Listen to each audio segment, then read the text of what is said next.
Hello and welcome to Nerdy Nerds Marvel. Today we're going to get into the patch notes for Marvel Snap. They dropped a few hours ago and I'm late to it. I have been told what has happened to Shuri and I am quite happy with it, but we'll get into that when we find her on this list in a second.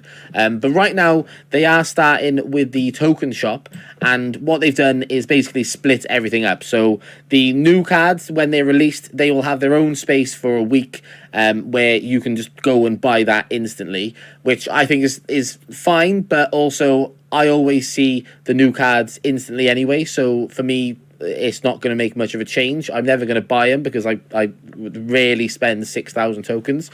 I'm a bit tight, but that is good for the whales. Then they've got the ultimate variants being moved. They're being moved to their own little spot, but I've also never seen an ultimate variant in my token shop. So none of this really applies to me because I have never seen them. I don't know if that's my luck because I don't have that many cards, or if they're just really, really, really rare and I'm very, very, very unlucky. But whatever it is, at least now I'll be able to see some. And then the token shop for the Series 4 and 5 is staying as is. There's also been a new change to the game board, which I'm going to go and have a little gander in a moment after I've done this video. And then they're dropping some cards down to the lower tiers. So I've gone down a little bit too much here. But from Series 5 to Series 4, we've got Ghost, Stature, and MODOK. So they're now going to cost 3,000 rather than 6,000, so that's much better. And Series 4 to Season 3, we got Shuri, Bast, Valkyrie, Super Skrull, and Black Panther. So next season, I am getting Black Panther for free. Thank you very much. And yeah, I need to get a Bast as well. I've been tempted to buy Bast, but I also didn't want to spend 3,000. But then I'd also rather get Black Panther for free. So that's my conundrum. Then we got general updates and... ooh, what's this? So players that reach infinite rank will only match up against other infinite players. I thought they'd put that in already, so that's now, so that's fine. It doesn't really make much of a difference. Once you're infinite, you can't leave infinite, so it doesn't really scare me too much. When you tap on a card for more details in the shop or collection, the card details screen now features artist credits. I think they put that in a little bit earlier. I feel like I've seen that a lot more now. And then when inspecting cards in game, you can now flip them to see. You can see the back. That's cool. I like that, and also the 3D details. Okay, I like that. Okay, we'll have a little gander of that as well. After roughly 10 hours of gameplay in a day, players will stop earning season pass XP from gameplay for the remainder of the day. To be fair, if you're playing for 10 hours, you do need a break. So yeah, that I mean, I don't know why they need to implement that. But also, who is playing for 10 hours in a day? Maybe it's bots. Someone did mention maybe it was bots. I didn't know bots are a thing in this game. Maybe if they're just running Agatha decks, God knows. But that is an insane amount of time playing Marvel Snap. And then collection level track has been extended. I don't know what number 2 because I was never getting to the end of it as is. Then we got audio updates. So new card sounds for Squirrel Girl as a drag sound. Again, I'll have to go and have a look. New location sounds for Camp Lehigh. I don't know what that says. Is that Lehigh or Lehigh or Lehigh? Whatever it is, look at it. And added VO support for Thai and Indonesian. So voiceover support for the Thai and Indonesian communities. Fantastic. And then we got balance updates. So this is where we get into the card updates. And here is Shuri. Now, I was very scared that they were going to give Shuri a 5 cost and basically put her out of the game. They've not done that. What they've done is exactly what I feel they should have done, is they've made it now so that you can play your next card in the same place as where you've played the Shuri, and it still has the double power. But apparently they're bringing in a card that has a direct ability that goes against this. So I think what it is the next card that you play has to be played here, which means, or the next card your opponent plays, has to be played here, which means they can play that elsewhere and maybe screw you over a little bit. I don't know how it's going to work, but that's how I think it should work, is having cards remain strong, but then bringing other cards that do well against them. So I'm very happy. They've kept everything else the same, 4-2, 4-2, but the ability is ever so slightly changed. So rather than being able to put them anywhere, you've now got to play them in the exact same place as Shuri. So I'm very, very happy. I'm extremely happy with that. Now let's go to Leech and find out what's going on with Leech, because I didn't know they were going to touch Leech. So they've still got 5-3, 5-3, but the on reveal is remove the abilities from all cards in your opponent's hand usually. That was a pain in the neck. And now it is, at the start of turn 6, remove all abilities from cards in your opponent's hand. I don't know if that's that much worse. I mean, it's handy now they're not going to be able to do it for Lockjaw, but then I've just clocked Lockjaw's face by there. Clockjaw's face.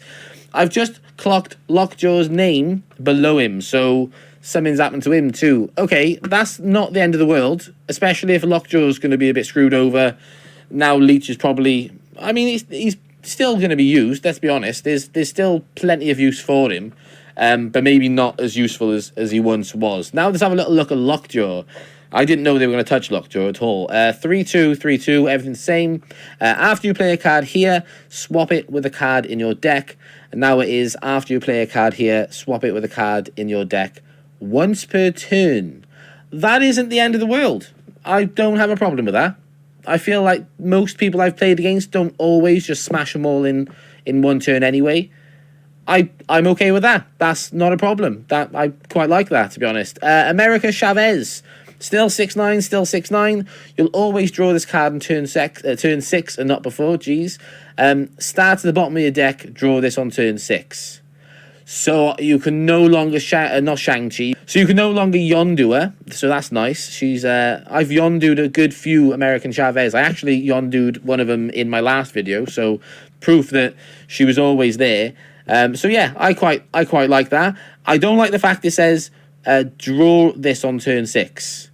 So does that mean it's guaranteed now? Because it was always like, it was more or less guaranteed, but it wasn't definite. Now it feels like it is guaranteed. We'll see how it works. If it is guaranteed, I'm probably going to remove her from the deck, because it's nice to have the sort of guarantee, but I don't want to have her every single time, and she does mess me up quite often.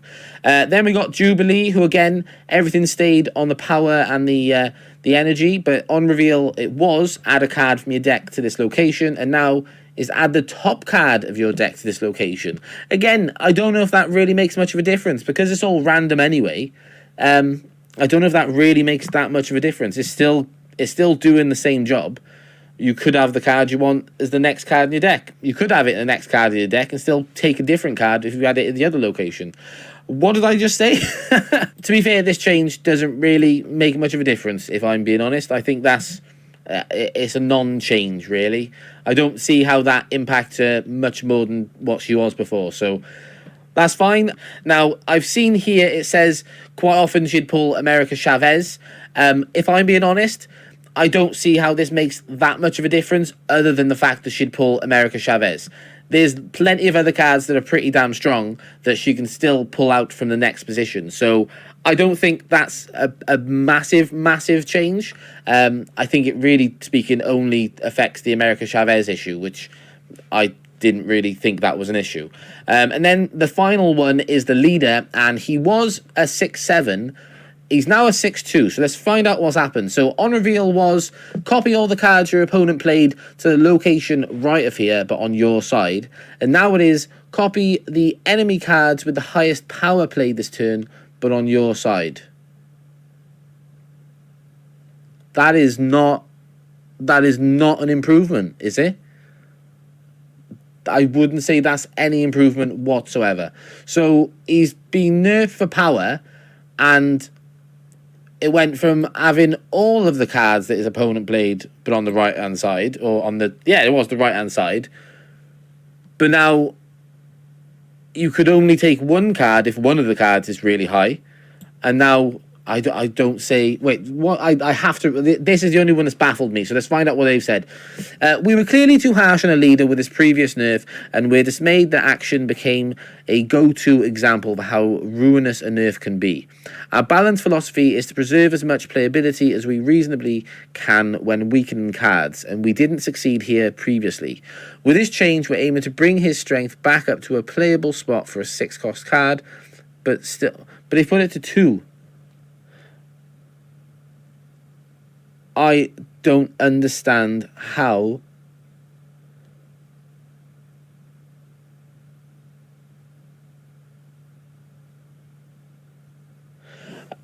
I don't understand how this is in any way a positive change. If someone can explain to me why this is a positive change, I'll take it on the chin. But generally, you could play him on the left-hand side with a chunky bit of power. And I know 7 isn't amazing, but 7's better than, 2. And at least then you gave a bit of a buff to wherever you were putting the leader, and then the location on the right of him was getting a bigger buff because all of the cards you played, or your opponent played, would go there. Now they could play 2 cards. One could be 7 and one could be 1, and you only get the 7, or whatever the numbers are.